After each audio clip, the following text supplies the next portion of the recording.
Sebuah kasus yang mengerikan baru-baru ini menggemparkan di media sosial. Kasus tersebut terjadi pada seorang perempuan yang berusia sekitar 43 tahun.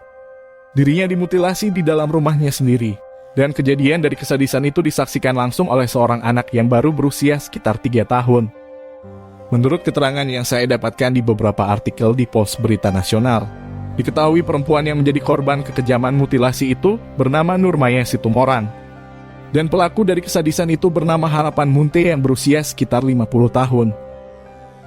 Dalam video yang beredar di beberapa media sosial itu terlihat potongan-potongan tubuh dari Nurmaya yang sudah hangus terbakar di belakang rumahnya. Di dalam video yang lain terlihat juga beberapa potongan tubuhnya berada di dalam sebuah panci yang telah menguning dan dagingnya sudah matang. Kejadian dari kasus ini berawal dari kesaksian kakak korban yang melihat pelaku membawa sebuah karung dan sedang membakar tumpukan sampah di belakang rumahnya. Saat itu dirinya menanyakan perihal adiknya yang tidak terlihat sejak pagi hari. Namun jawaban dari pelaku sungguh di luar dugaan dan sangat mengejutkan. Pelaku menjawab dengan tenang dan santai bahwa korban sudah dibunuh oleh dirinya dan tubuh dari korban sedang dibakar di tumpukan sampah itu. Kakak korban yang mendengar keterangan dari pelaku kemudian dengan cepat berlari ke dalam rumah korban. Dari dalam rumah itu dirinya melihat beberapa potongan tubuh yang lain yang sudah sangat mengenaskan. Beberapa potongan tubuh itu juga terdapat di sebuah panci yang masih dimasak di dalam kompor yang panas. Sirup merah juga terlihat membanjiri lantai rumah dari korban. Kesadisan dan kekejaman dari pelaku itu benar-benar tergambar jelas di rumah itu. Setelah mendapat laporan dari keluarga korban, pihak instansi terkait kemudian datang ke lokasi kejadian. Mereka selanjutnya mengamankan seorang pelaku yang terlihat dalam keadaan tenang dan santai. Pelaku yang bernama Harapan Munte itu diketahui ternyata adalah suami dari korban itu sendiri. Dan saksi kunci atas kejadian yang mengerikan itu adalah anak dari korban yang baru berusia sekitar 3 tahun. Setelah dilakukan interogasi oleh pihak kepolisian, pelaku kemudian mengakui atas semua perbuatannya membunuh istrinya sendiri. Hal itu dirinya lakukan atas perasaan dendam dan sakit hati terhadap istrinya. Dirinya juga mengaku bahwa tidak menyesal telah melakukan perbuatan kejam tersebut kepada istrinya. Terlebih perbuatan sadis itu dirinya lakukan di depan anaknya sendiri. Menurut sumber di beberapa artikel nasional dan dari beberapa keterangan saksi yang berada di dekat rumah korban, saya akan menceritakan kronologis atas kejadian pembunuhan dan mutilasi itu. Kisah ini tidak sepenuhnya benar karena keterangan dari pelaku masih berubah-ubah dan masih dilakukan penyelidikan oleh pihak instansi terkait. Pembunuhan tersebut berawal pada Jumat sekitar jam 10 pagi.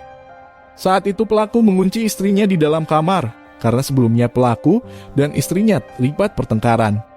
Pertengkaran itu diduga karena pelaku curiga terhadap korban. Pelaku menuduh korban selingkuh dengan salah satu keluarga terdekat.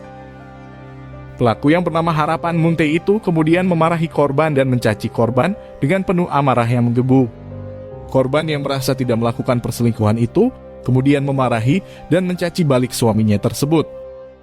Kemarahan dari Nurmaya Situmorang itu dikarenakan semua tuduhan dari Harapan Munte tidak berdasar bukti yang kuat. Tuduhan dari Harapan Munte hanya karena sebuah kecurigaan dan rasa cemburu terhadap dirinya.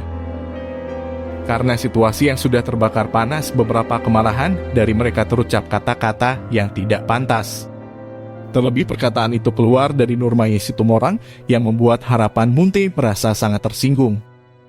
Emosi dari Harapan Munte memuncak tinggi sebab perkataan dari istrinya itu merendahkan harga dirinya sebagai seorang suami. Harapan Munte kemudian mengunci istrinya di dalam kamar. Dan karena dirinya sudah terpancing emosi, bisikan-bisikan sesat menghantui alam bawah sadarnya. Saat itu di dalam pikiran Harapan Munte, dirinya berpikir untuk membunuh istrinya. Karena menurut keyakinannya harga diri seorang suami tidak bisa digantikan oleh apapun ketika sudah direndahkan. Harapan Munte selanjutnya mengambil pisau yang berada di dapur, setelah itu kemudian masuk ke dalam kamar istrinya. Tanpa berpikir terlebih dahulu, emosi yang sudah memuncak tinggi mendorongnya untuk langsung menghujamkan pisau itu ke leher dari istrinya. Sementara tangan kiri dari pelaku juga mencekik istrinya dengan sangat kuat. Saat itu kejadian tersebut begitu cepat, hingga Nurmaya Situmorang tidak mampu melakukan perlawanan yang berarti. Dirinya saat dihujamkan pisau di lehernya, seketika tubuhnya sudah tidak berdaya. Dirinya pada saat itu hanya bisa berteriak, namun karena lehernya dicekik dengan sangat kuat oleh suaminya itu, teriakan dari Nurmaya Situmorang menjadi terbatas. Karena cekikan di lehernya itu membuatnya kesulitan untuk bernapas. Harapan Munte yang melihat kondisi dari istrinya sudah tidak berdaya kemudian menyeret tubuh dari istrinya ke dapur di rumah itu.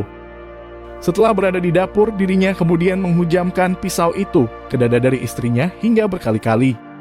Sirup merah mengalir begitu deras karena tusukan dari pisau itu membuat lubang yang cukup besar di tubuhnya. Seketika napas dari Nurmaya Situmorang itu berhenti. Sesaat setelah dirinya melihat wajah dari suaminya yang sudah menemaninya selama 25 tahun itu, dirinya akhirnya tewas dengan cara yang sangat mengenaskan. Kekejaman dari harapan Munte tidak berhenti sampai di sana. Setelah istrinya dipastikan mati oleh beberapa tusukan pisau itu, pada pukul 7 malam, dirinya kemudian menggorok leher dari istrinya hingga kepala dari korban terputus dari tubuhnya. Kepala itu kemudian dirinya masukkan ke dalam sebuah karung untuk kemudian dibakar di belakang rumah. Harapan Munte juga mengambil sebuah parang yang berada di dalam gudang. Dirinya selanjutnya memotong tangan dan kaki dari korban. Pelaku kemudian mencuci tangan dari korban itu dan memasukkan tangan itu ke dalam sebuah panci yang sudah berisi air dan garam. Tangan dari korban direbus di atas kompor yang biasa digunakan istrinya itu untuk memasak. Pada keesokan harinya dirinya kemudian membakar potongan tubuh yang lain dari istrinya itu di halaman rumah. Saat itu harapan Munte bertemu dengan kakak dari korban dan mengatakan dengan tenang dan santai bahwa dirinya sudah membunuh istrinya dan membakar tubuh korban di tumpukan sampah itu. Kelanjutan dari kasus ini masih pada tahap penyelidikan oleh pihak kepolisian. Beberapa keterangan dari pelaku yang masih berubah-ubah membuat motif pelaku masih terus didalami oleh penyidik terkait. Pada keterangan awal dari pelaku, polisi mengungkap motif sementara atas kejadian ini. Pelaku dengan sadis membunuh istrinya. Diduga karena merasa sakit hati dan dendam pada perkataan dari korban. Dan diduga istrinya itu telah melakukan perselingkuhan dengan kerabat terdekat dari korban. Pihak terkait juga masih mendalami vonis hukuman yang akan dihadapi oleh pelaku. Sementara ini vonis yang dihadapkan terhadap pelaku adalah hukuman 20 tahun kurungan penjara atau hukuman seumur hidup jika di dalam penyelidikan itu pelaku terbukti membunuh korban dengan cara pembunuhan berencana.